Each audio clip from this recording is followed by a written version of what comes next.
morning to you all. It is a great pleasure and an honor to host this topic we have on the table today. How can Israeli market leaders attract sustainable investors?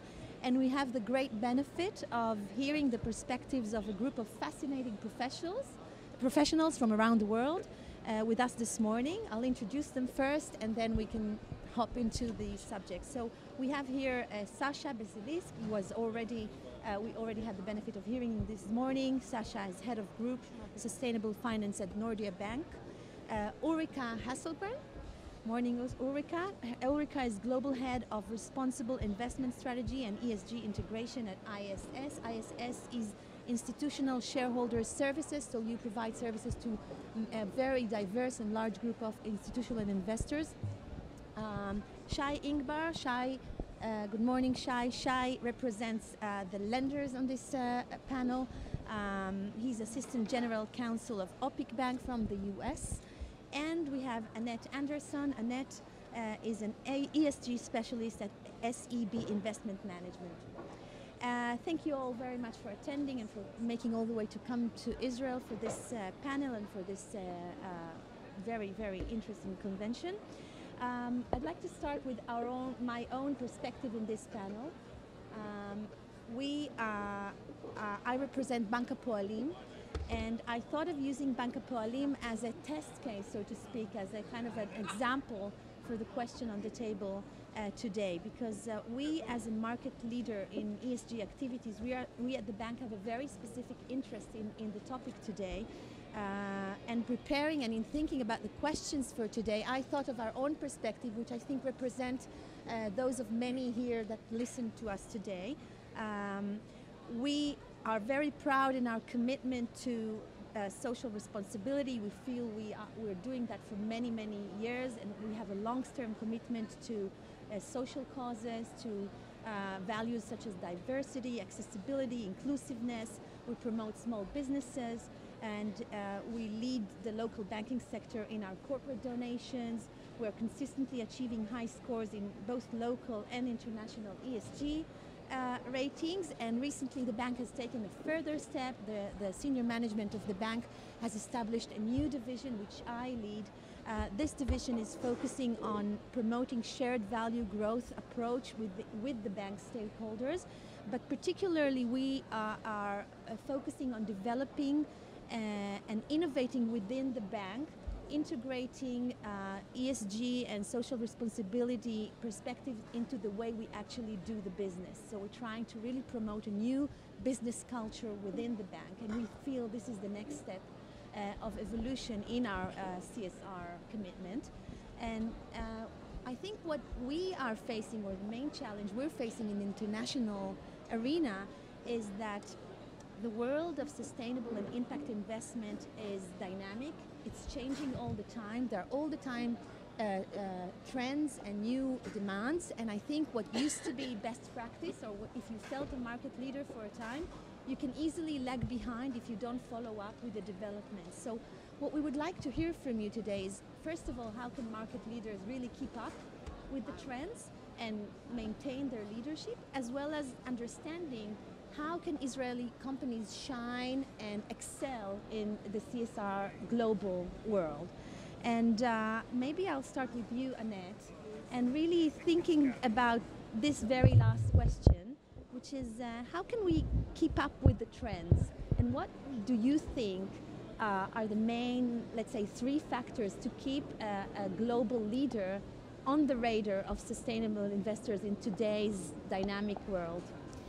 I think first of all, transparency is something that we always ask for, and I get it feels like companies are afraid to be transparent, and I think that as the investor, maybe historically we've been accusing companies of not doing so good instead of embracing what they actually do good.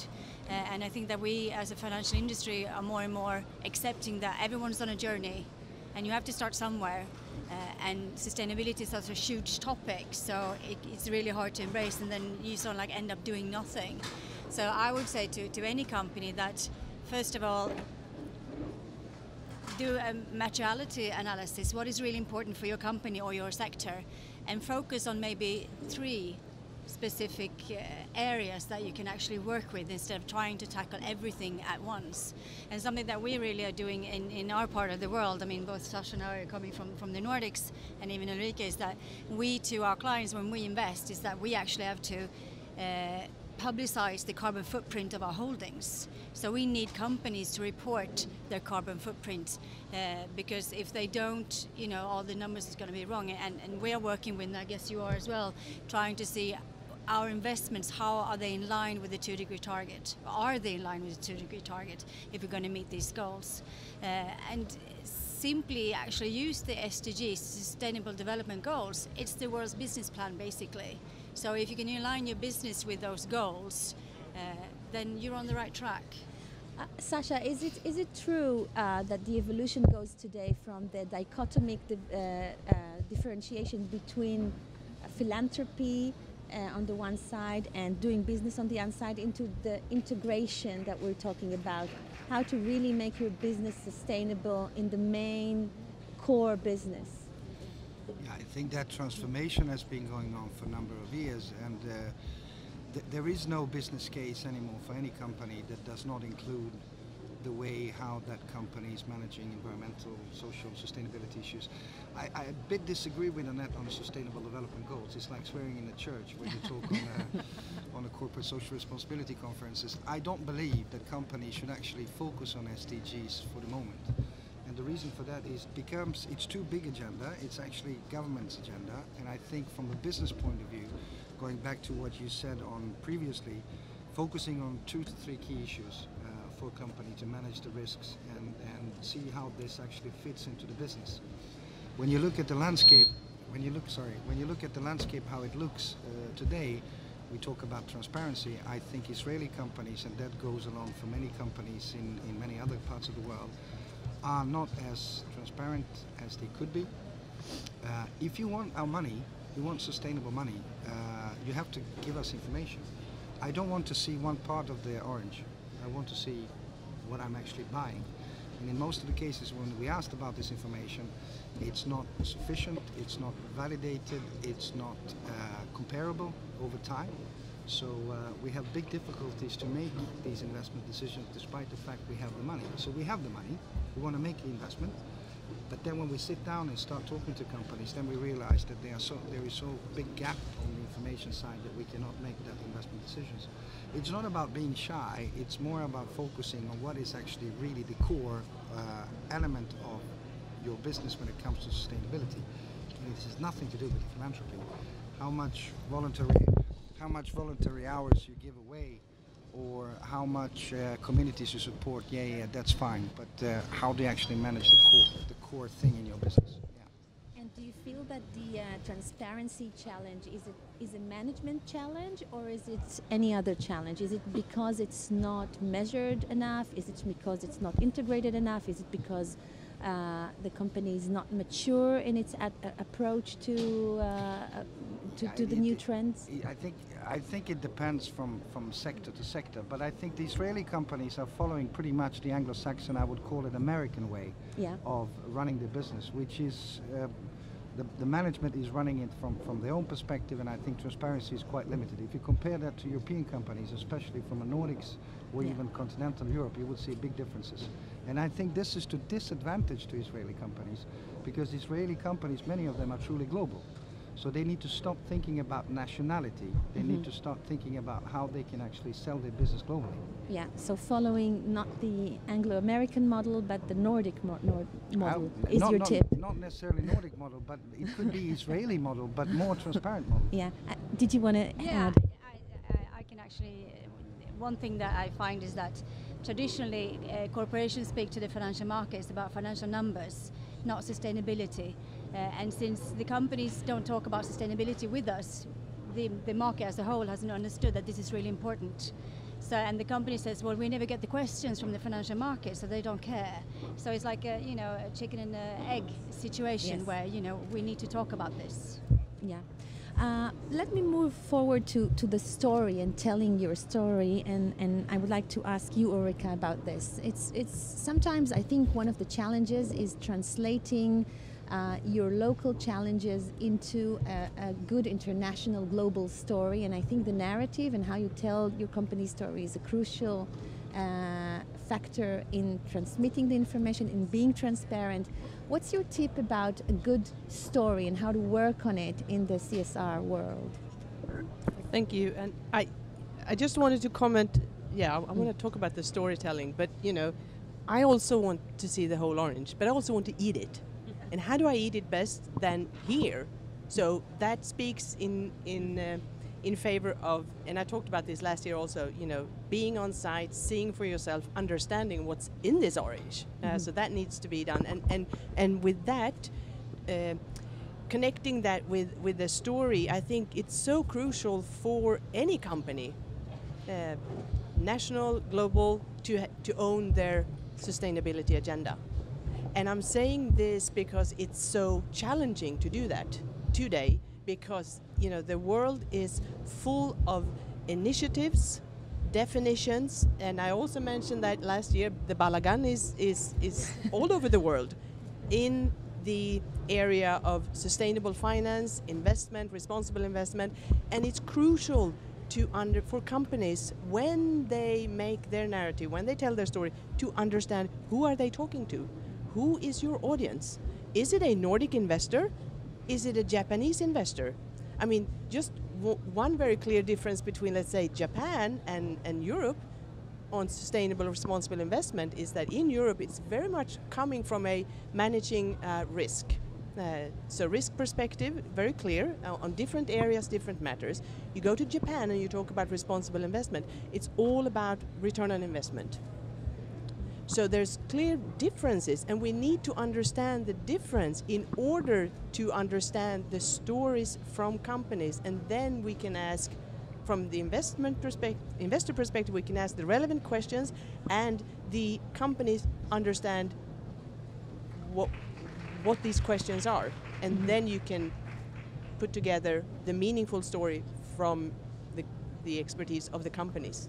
Do you feel that sometimes, I think some of the Israeli companies would feel or would have the experience of having a challenge explaining their local story in global terms. For instance, if we have a social challenge, which is, say, the inclusiveness in the employment world of the ultra-Orthodox community, which is a completely unique problem, a unique challenge to Israel. In our bank, we deal with that. How can we transmit a very local story to be, attractive, explained, and well understood in a global market? I think it's challenging because it's so, if I relate this back to investors and how they vote at the annual general meeting. So your domestic market, your companies. In a Nordic context, in a Swedish context, the investors are also in the nomination committees. They know everyone, and they know what is crucial for the companies and the context they're in. Less so, when they vote abroad. So they use advisors such as us or others to help them to do that, to get an understanding of the local context. But it's all, the further away from yourself, the more difficult it is to understand and even care about a local issue. And you think that the solution to that is really the transparency point that we talked about? Transparency is crucial, disclosure is crucial, but then also targeting the message when you understand who the receiver of this story or message is. Coming back to you, Shai, representing the U.S. perspective of a bank, which is not an investor but has a similar set of considerations in investing in projects and financing projects. Can you give the American perspective? Do you feel that what we heard from our European colleagues is different from what you experienced in coming from the U.S.? Sure, yeah, it is, and I don't think the Anglo-American model is a bad one. I think we actually have a lot of similarities, and we do manage risk in very similar ways. Where I work is a bit of it's a unique beast. Opic is a U.S. government agency, and what we do is we finance projects in Israel and in other countries, primarily developing countries. And our focus is really, it's a very unique one. Most of the big countries of the world have development banks like Opic. Israel doesn't have one, curiously, but I think is working on getting one. And our goal is really to help promote U.S. foreign policy by financing projects in countries that we care about. And it's all private sector development. And so in each and every project that we finance, there is a corporate social responsibility perspective that we have. It relates to environmental and social standards, it relates to labor and human rights, and then we have a development impact score, which is very important to our projects. And then the thing that is unique to us, because we're a U.S. government agency, we want to make sure that the U.S. is not adversely impacted by the projects that we finance. So we can't finance, a manufacturing facility that may steal jobs away from the U.S., that kind of thing.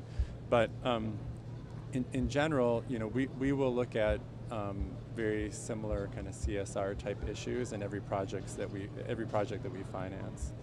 Okay, thank you. Coming back to you, Sasja, I want to speak a little bit about the process of actually communicating and starting a dialogue with sustainable investors. And I'd like to hear from you.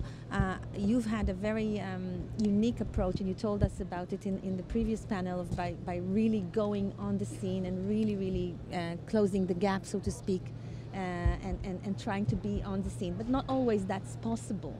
So how would you approach as a company that wants to attract? What would be your main guideline tips, starting tips, in cases where these gaps still exist? How would you close them? How would you make it easier to communicate with your company, and make it easier for others to understand you? I mean, I can take the Israeli example. I mean, everybody knows in the world that a number of Israeli companies have been under the scrutiny due to the fact that they are operating the business in the way they operated in this area. And I have to admit, I was very surprised that none of these companies actually reach out to investors to give investors their own story. Mm-hmm. I mean, it's crazy for me that companies have been accused of a lot of things, and they have actually been so passive that they never reached out to any of us to tell us their story, the contextual story, or any narrative, or any explanation of this is how we see things. So we had to do that work on our own. So I had to travel to Israel. I've been to Israel many times. I'm visiting many companies, and not only to Israel, to many other places. And that goes not only for Israeli companies, but that goes for many other companies in the world as well. We are the investors and the lenders and the banks who want to invest in this way. We have to spend a lot of time finding the information and validating information on the ground. And in order to make informed investment decision or lending decision, it costs us money, it takes time, and it's actually not that effective. So being much more active is something that we need to train ourselves to do. I mean, I've been in this business for 20 years, and still, and I don't know if Anette is sharing that view, still very few companies are reaching out to us and saying, look, I want to tell you my story. So, I mean, it's actually not that complicated. Yeah, okay, that's a very important tip for all of us hearing it. Speak more, speak up, take a plane and go and cross the ocean. I mean, I can give you an example. This is probably 6 or 7 years ago. I was in Israel, and it was this campaign against Israeli, among other Israeli banks. And I met with Bank Association, and I invited them. I told them, come gather your banks and come over to Nordics and tell us your story. Yeah, actually, if you mentioned that, it's like the elephant in the room, and we should probably tackle this on this table, which is the political challenge. And we here, of course, are dealing with the Israeli-Palestinian conflict, and it has a particular manifestation in the CSR ecosystem because, different investors approach this challenge in different ways. Some are more understanding of the challenges that local businesses have, and some are very critical and take a much more extreme negative approach. And as one of the companies that have been hit by this criticism, I can tell you that it's very hard from our perspective as a bank to be accused of doing something that we are obliged to do by law. So this is a very hard story to transmit, and we've had those discussions specifically with all of you. So I want to ask you about this, and to what extent this challenge overshadows our performance in the sustainability world as a country, and what can we do about it? I mean, I think when we talk about this in Israel, we are in Israel now, too many of Israeli companies that are affected by this are focused too much on Israel. I mean, to be honest, we've seen this. I've seen this in Indonesia, in Nigeria, with the ethnic and minority conflicts that are causing a lot of problems for investors to make investment decisions. In many parts of Africa, in southern Europe with Bosnia and Croatia and Serbia. So we're not alone. Yeah, I mean, you're not alone. Why are you on hell on earth all the time thinking about that your conflict is so special and so it's not. I mean, you're not. It's not about Israel. It's everywhere in the world. So we need to take these decisions regardless of where we are. Yeah. And the way for us to make easy investment decisions and lending decisions is to see, okay, what this particular business is doing to address its risk. I don't care which political party, which country. I mean, I've been everywhere from Congo to, mines in Papua New Guinea. It doesn't matter. Mm-hmm. I'm trying to understand what does the company do in order to address its risk. It's so simple. And does anybody want to add? Yeah. Yeah. Can I just? I was. Anette, do you want to? Go ahead.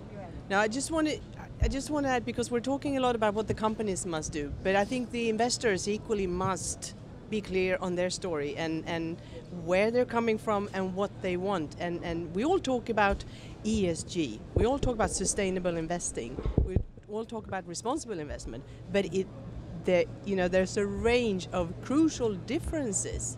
And we have in the Nordics, if we talk about our home market, we have a full range of what I would call values-based, faith-based investors, and investors that have a particular view. They will still talk about responsible investment or sustainability, whereas a hedge fund or an impact investor or an investor that works with sort of a holistic assessment of a company, looking at its future business success, they also talk about sustainable investing. So it's crucial also for the investors to come forward and say, this is what I want for this or that reason. Mm-hmm. And of course the dialogue is crucial because we're lost in translation, investors and companies. Yeah. And so if you're just as a company faced with an allegation and the investor says that you are doing X, Y, Z, then what's the room for dialogue? You need to open up the floor, and this is a challenge also for investors. Yeah. To come forward. My experience with you only this week was that a face-to-face conversation on the political issue was a very, very helpful exercise. Shai, do you want to? Yeah, I was just going to add, conversely, the political situation on the ground here in Israel actually helps Opic do more financing, because our mission is really to help help issues in the Middle East, and so the fact that there isn't peace means that we want to finance more projects here. So. Okay, it's a positive. There you go. There's a positive to this conflict as well. And I think also if you look at the historical issue of sustainable investments is that we've been excluding companies or sectors for many, many years, and that basically where it started. We just exclude X, Y, Z, and we're sustainable. Now that has sort of progressed, and we're not really. We want to engage and we want to understand, and we actually want to help companies to improve their business, because if companies improve their business, we're probably going to make better returns. So, but we have that historical backpack of just we don't like what you're doing, we're going to walk away. Yeah. And that is changing. So the message here is that we need to get closer to you, but you guys also need to get closer to us. And also, Sasja said, we need to understand the situation more and not just go the easy path, because it's really easy just to exclude and say, fine, I'll wash my hands and I'm not going to deal with it. Let's put the negative on the side and try to focus a little bit on the positive. And I want to ask you how, with your exposure, and it's been quite a substantive exposure to Israeli markets, where are the positive, strong points, fortes for Israeli companies, and where Israeli companies can shine actually in the CSR world according to your experience? And may I start with you, Anette? Innovation, I would say. I didn't know that you were so good at innovation, and I think that's where it's coming from, because we need to challenged business models and the way we do business as you do, because we can't be doing what we've been doing for the last 50 years. That needs to change. So tell the story, be innovative on how you find new ideas. I mean, like the shower I heard today, or the plastic bottles, because there's so many really good innovations out there. So if you can tell that story, we're going to love it. Do you want to add? I think I'm going back to what I said earlier. I don't see Israeli companies as Israeli companies. I see them as companies that are contributing to create solutions that we need in the future of anywhere in the world. And I think when Israeli companies start thinking in that way, a lot of perspectives will change. So innovation being one of them, but also the way how, given the challenges we have, any company in the world that has a product or service or process that contributes to tackle some of these challenges, regardless, you have to bear in mind, money has no religion. Yeah, it's objective. No nationality, no borders. Yeah. I mean, it doesn't matter where it is. I mean, if we can find a good investments, if we can lend money for good things, we will do that. But we need to understand the context. I was just going to add, so we've provided loans to 2 projects that are here in Israel, and the borrowers are actually here now. One is Shikun and Benui, and Yuval is here from Shikun and Benui, and Didi. And we financed a very large solar project in the Negev called Ashalim. And then there's another project that we've done that's a much smaller project called Lumos, and they do off-grid solar in Nigeria.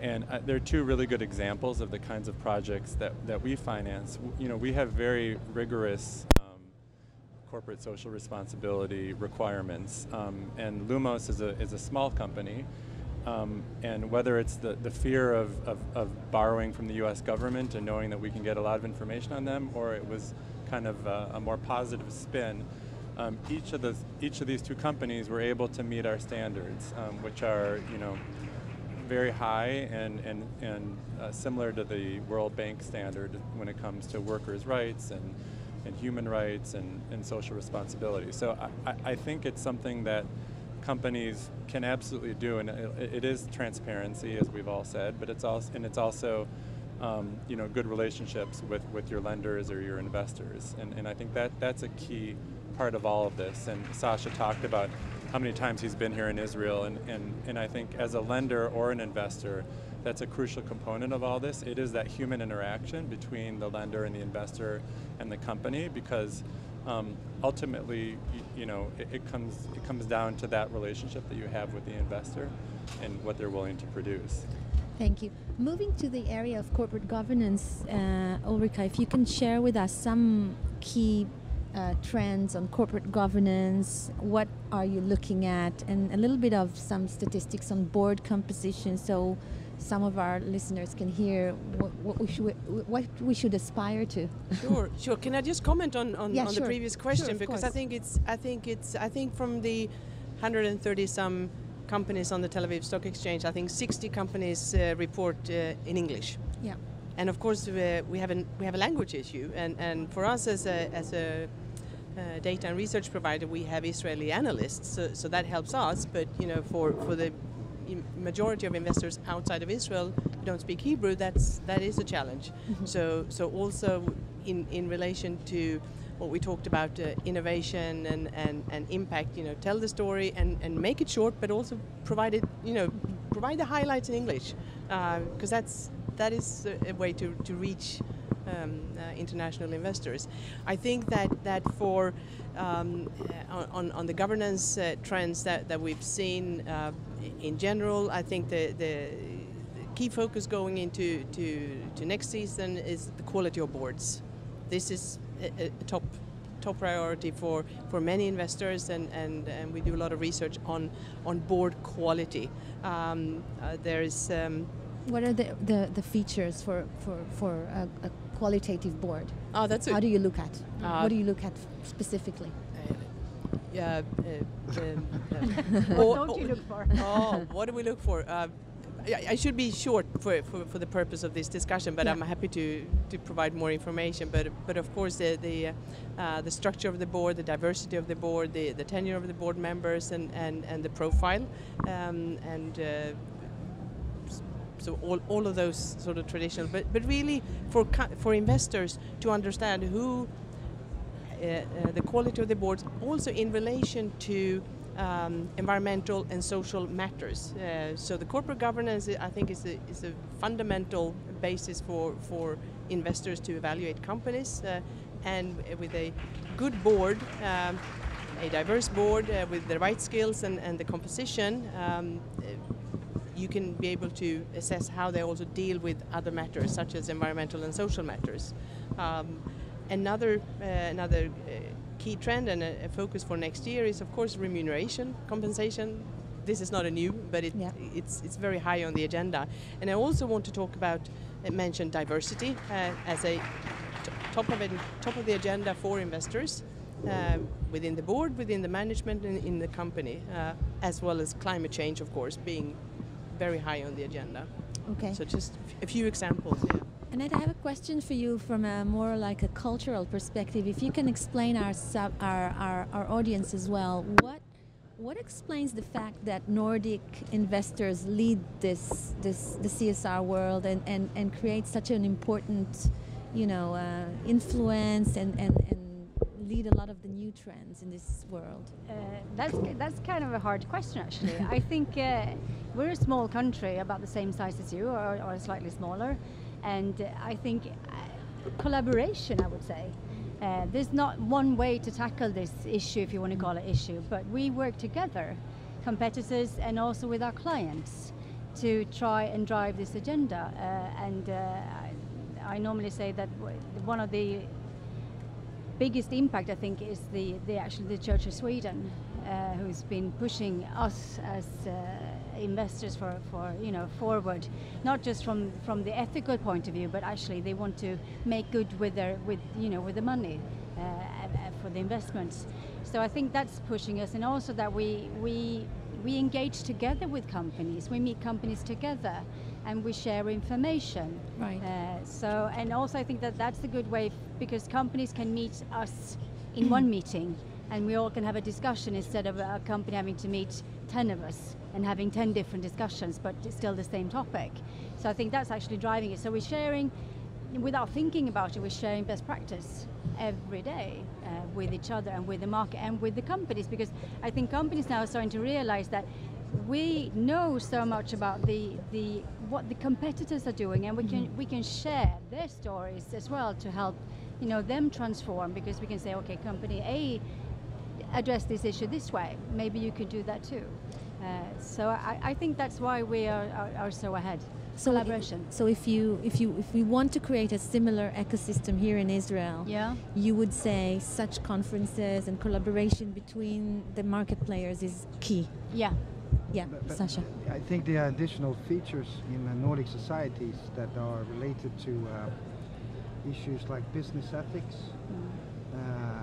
non-existent nepotism, the rule of law, all of these features that have been developed in a close cooperation between the business and the government over the years. Yeah. And also the collaboration between the Nordic countries, which is based on trust. Because somebody was talking about trust here. I mean, there are very few places in the world where you can find such a trust with actually very different nations in the Nordics between us, despite the fact that we have what we have. There is an inherent type of trust of how we deal with business. So I mean, the business ethics in the countries like Israel or any other country, the rule of law, how companies, what kind of regulations you have, all of these things play a difference how you form your society. And I think what's also interesting is that the business community in Nordic countries and the governments to a certain extent have the same vision and same view about what they want to create in the future. Yeah. And the value set that they are sort of a share, not always, but sort of a share. The good news in this is that we have a lot to do here, right? Yes. Shai, your perspective on this from a cultural perspective, and a little bit of your insights in the US, and what can Israel do to grow a CSR ecosystem? Well, in the U.S., as we all know from following the current administration, the business ethics and everything changes on the ground on a daily basis. So it's hard for me to give advice to Israel when there's so much uncertainty in the U.S. on tax regime and on the business regime. But I would say that the Nordic countries give a very good example of the way things should be.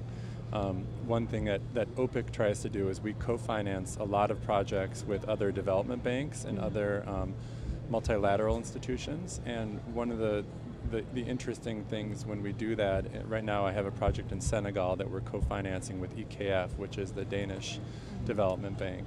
And again, it's very transparent. We share ideas, and as a lender, we're in a bit of a different position than an investor when we're providing a loan to an Israeli company. They have to abide by our loan agreement and the covenants that are in that loan agreement. And so we give a very clear guideline on what needs to be done and our standards. And if the company does not abide by those standards, there is a default and we can call on the loan. And so that's a good way from a governance perspective of making sure that the company is doing the right thing, because the risk is so great if that company fails to meet the workers' rights obligations or fails to notify us of environmental spill. We call a default and the whole project can go down. So that's the way that we keep our companies in check. I'd like to ask you a little bit more about specific projects that you liked and that excelled that we can all learn from, but I think at this point I would like to offer our audience to ask questions to the panelists. So if anybody wants to ask a question, I think it's a really great opportunity to hear and to learn and to try to apply the principles that we just heard on your different perspectives. So if there's anybody who wants to can you come over and thanks. Hi, thank you for the very interesting panel. My name is Daniela Finn. I'm the head of IR for Strauss Group. It's an Israeli food company. And I've done a few previous IR roles. In all my experience, I've hardly had any meetings of people asking us about CSR issues. And Strauss has been for the last 10 years named as one of the top CSR companies in the country. We have a huge sustainability effort, and yet when I raise it in sort of meetings with investors, it goes sort of almost unnoticed, or people don't. Literally, I think if the last year, hundreds of investor meetings, not one question asked. Is there anything that you do, in terms of a forum? I remember I was many years ago with UBS in London, and we, pitched the idea of CSR as a topic for discussion. Is there any such forum or initiative that is being done today in Europe or in the US to promote investors to be more aware of these questions in their investments? Thanks. Yes. Go ahead. Do you want to go? We can share it. I can speak mainly for the Nordic market, where there are several initiatives where we actually collaborate and raise the awareness. And since we're such a small market, even though I'm an investor, I usually meet my sales guys at Nordea and try and teach them what I think is important, and their analysts. And what we're seeing now is also that there's historically been like a trend where you got the financial analysis here and you got the sustainable analysis here, and hopefully an investor gets both of them and takes both into account. What we're seeing now is integration, because as Sasja said, we need to see the whole orange, not just half of it. So we need to see both of them. But coming back to what I said initially is also that financial analysts aren't trained to ask sustainability questions, and they're afraid to tackle it because it's a massive topic that they don't dare address it. And since, I guess you speak sustainability matters with sustainable investors, but then you probably in that meeting won't speak about the financial performance. You need to speak, both needs to sort of be integrated, and we're on a learning curve, but you also as companies need to teach us what is important for your company, what sustainability matters at the bottom line, because sustainability needs to be value creating, because if it isn't, then you shouldn't be doing it basically. But if you're doing it the right way, it is value creating. To be very concrete, Goldman Sachs, Bank of America, Merrill Lynch, all of them are nowadays doing integrated ESG in a financial analysis. If you provide it, to be very concrete, if you provide them with your CSR report or CSR efforts, after the conference, get in touch with us. I can give you all the details where you can go. There is a site that you can actually post your CSR sustainability work called Responsible Investor, which is based in the UK. It reaches everybody that works with this. It will give you a much more sort of a buck for the effort that you do. Of course, we can do much more, and we are trying to do that to increase the understanding. But the problem we have is that financial analysts cannot evaluate what you tell him or her about your work because they don't have a reference point. So we are trying to educate them in our own organization how to ask questions, how to make evaluations and all of these things. But eventually these things will merge. So I think what's also very important is to go back to how you actually calculate how much money does your work save you, minimize, mitigate the risk, or what does it mean? I mean, if you tell me that you do X amount of hours of voluntary work, I mean, that could be interesting, that's fine. Or if you tell me things that are not material from my perspective on how you evaluate you, I will have difficulties to take that information in. So it is a play between us, and we need to get more understanding of how material this is. If you talk, let me give you an example. I met a telecom company that told me about the work on biodiversity. What does that has to do with their core business? Nothing. I mean, I need to know what is the core thing, and how do you make money on that, and then I can make that evaluation. Ulrika, you wanted to add? Yeah, just quickly talk. I'm sure many of you know the UN-backed Principles for Responsible Investment. Of course, that is a world initiative, and a majority of investors around the world have signed up to these principles. And of course, the principle number one is that as an investor, we will integrate environmental, social, and governance into our investment process and decision. And of course, the PRI has been around since 2006. So, past 10, 12 years, I mean, we've seen, development, and as Sasja said, it's slowly coming together, financial analysis, ESG analysis, but the core is to identify the material aspects, and that can be done by the companies. And I'm in very much of a favor of a business strategy that is sustainable rather than a sustainability strategy. See what I mean? Because we see a lot of reports, sustainability reports, CSR reports, it's detached from the business.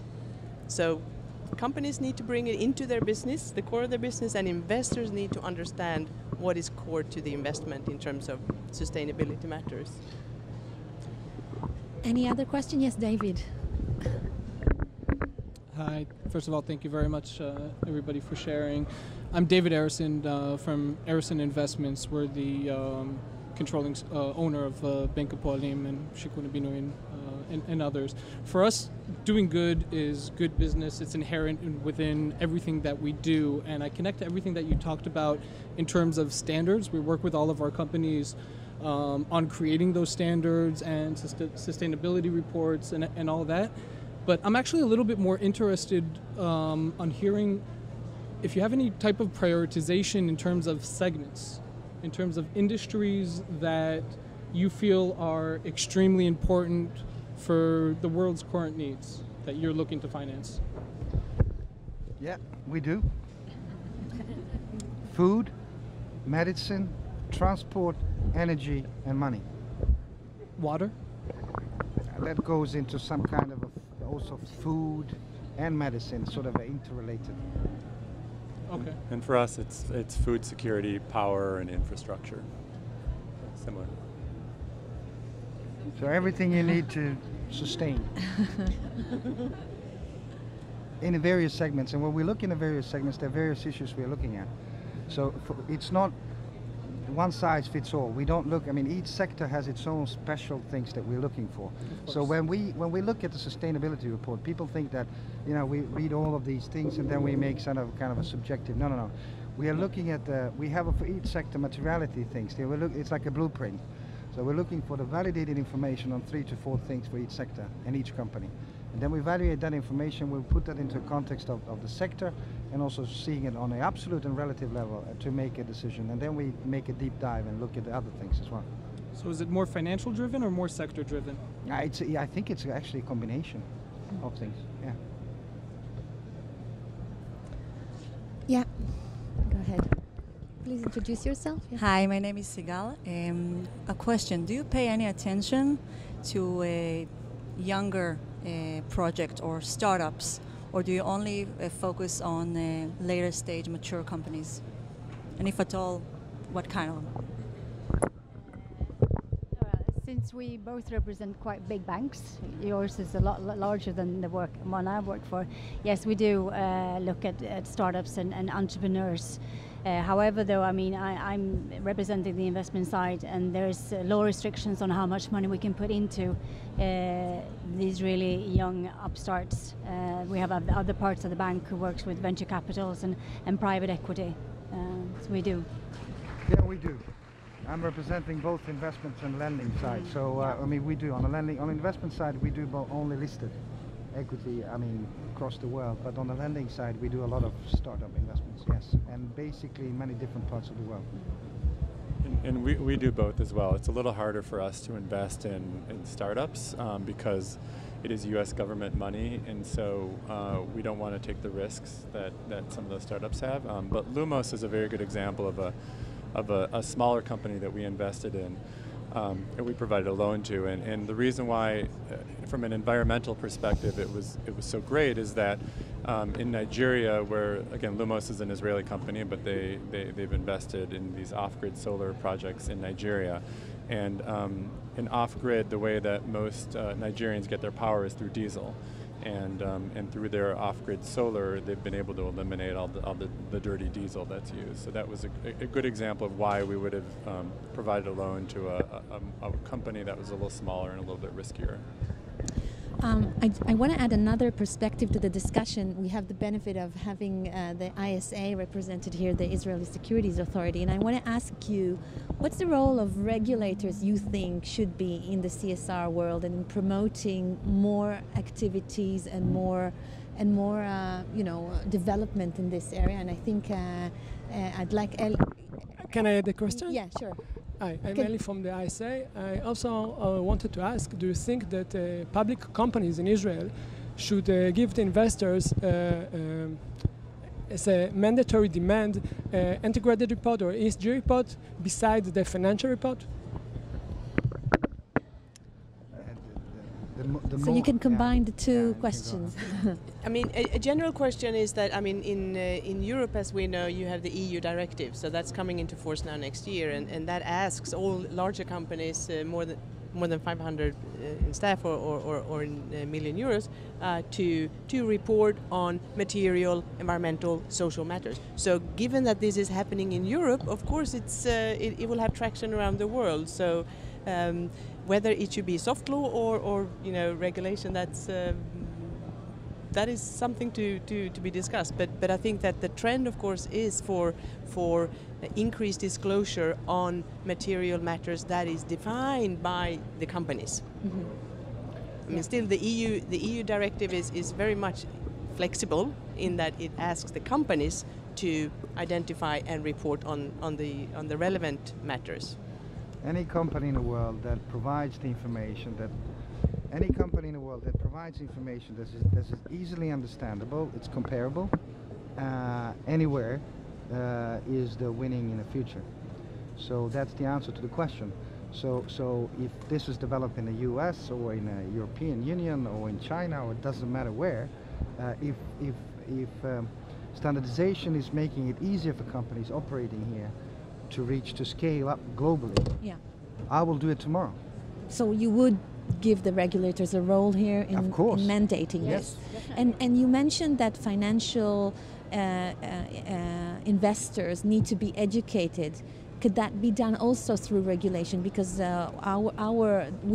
is the Israeli Securities Commission, but we also have the regulator for the institutional investors. Do you think they have a role too in educating the investors, the institutional investors, in looking at it? And what would be your thinking about their optimal role and demands? Let me give you, I'll start and then you can fill in. I mean, let me give you an example from Sweden. We had an industry dialogue with the regulators in Sweden, how institutional investors, banks, asset managers can disclose information to customers on a product level, how we integrate sustainability in the way we make investment decisions. It is a soft law, it's not a regulated by law, but it has been agreed within the industry and with the regulators what is the format actually, how we're going to do that, to make it easier for customers to make investment decisions. And these are the examples of things you actually can do here as well. And it plays a big difference if regulator is also having a dialogue with the financial sector in how we can, on a product level, show to customer, anybody making an investment decision, this is how the orange looks like, and this is what you actually invest in. So they actually play a role on both sides. Yeah. Also, I mean, that as well, and as I said earlier, we do publicize the carbon footprinting of our investments, and that is something also that is a soft law, because the whole industry came together as owners and asset managers, and we decided, okay, this is the way we actually going to publicize it. And these metrics, so that it is comparable for all funds. So I think the regulator has a very big part to play, but it can be soft law. That depends on the market. But I mean, if you look at what France has done, I mean, they got the Article 173 when they just decided that every company needs to publicize the carbon footprint, but not really on how or what. It's going halfway. How to compare that. Yes, so you know, it's going to be interesting to see how that turns out. Yeah. Any other question? Yes. Do you want to? Yeah, get the microphone there. Thank you.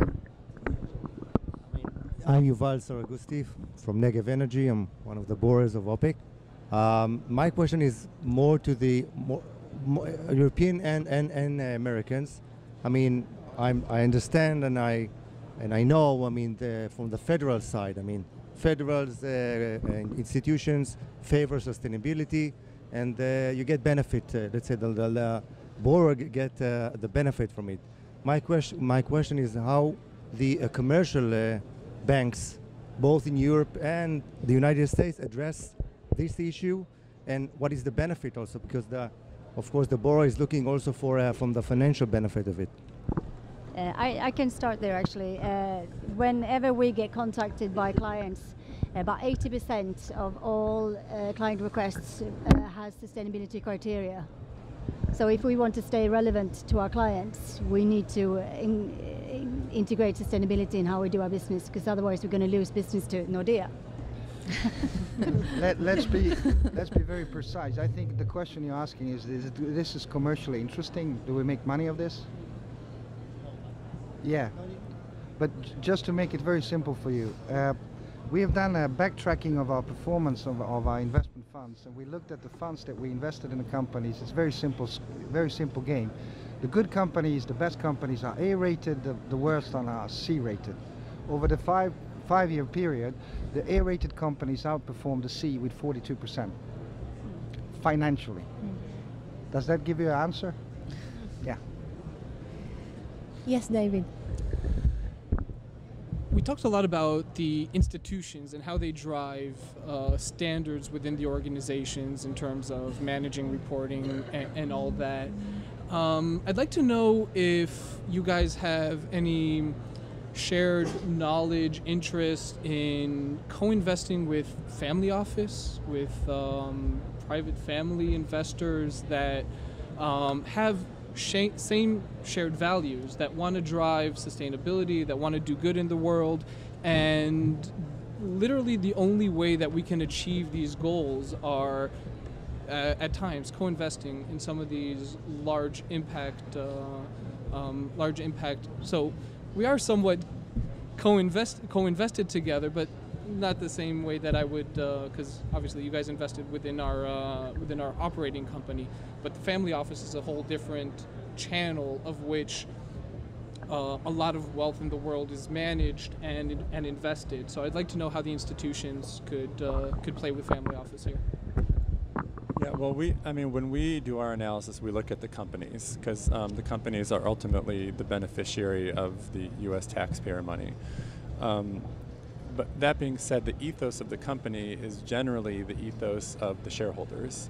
And so there are lots of companies that we have loaned money to or provided political risk insurance to that are really primarily shell companies, but there is a family office or there are private investors that are the primary shareholders of those companies. So it's absolutely a part of our analysis. And we have to do a KYC on know your customer on anyone that's a 10% or more shareholder of each of our companies. So when we are doing that, we also need to analyze who these people are and who the family offices are that have equity interests in our company. So we will absolutely look all the way up and ask those questions.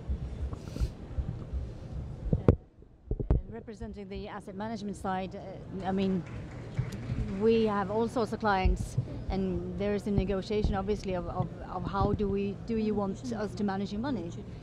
So in a sense, they actually set the rules for us on how we do it.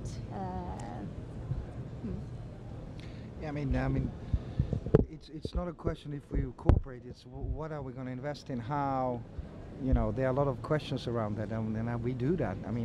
We are the biggest Nordic bank, so we do a lot of these things, but it depends on what it is. And it's actually not that much related to, and it's also KYC processes, onboarding clients, and all of these things that needs to pass.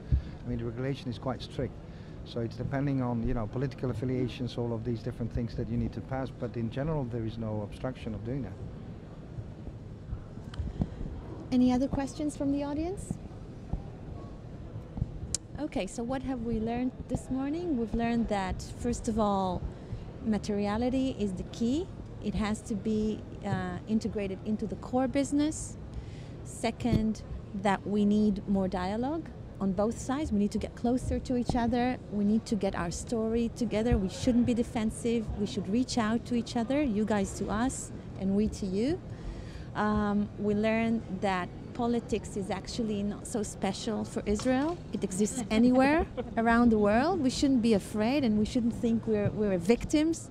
We shouldn't feel we're mistreated. We just need to deal with it very objectively, very straightforwardly. And if you get the message out there, it's actually heard. So we need to try. We heard that we can actually excel as well. We have a lot of good points in our benefit. It's innovation, it's good governance that we can show to, and we also need to work together collaboratively to build this ecosystem. So we have a lot of places to learn from, and you're willing to teach us. So I really, really appreciate your contributions this morning, and I thank all the audience around us today for being so involved. Thank you very much, and good luck to us all. Thank you.